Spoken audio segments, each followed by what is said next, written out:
আর্জেন্টিনার নতুন স্কোয়াড ঘোষণা করা হয়েছে 5 সেপ্টেম্বর এবং 10 সেপ্টেম্বর যথাক্রমে ভেনেজুয়েলা এবং ইকুয়েডরের সাথে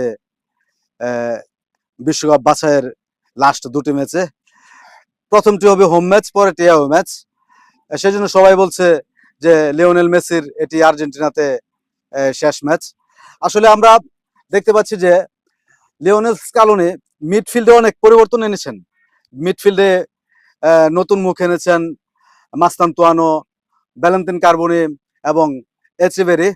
এই ম্যাচে, আগামী ম্যাচে ভেনেজুয়েলার সাথে এনজো ফার্নান্দেজ অনুপস্থিত থাকবেন, কারণ এনজো ফার্নান্দেজ আগের ম্যাচ কলম্বিয়ার সাথে রেড কার্ড দেখেছিলেন। এবং নতুন এসেছে, যদিও পুরাতন প্লেয়ার, নতুন এসেছে মন্টিয়াল এবং একুনা এসেছে লেফট ব্যাকে। মন্টিয়াল মূলত রাইট ব্যাকে খেলেন।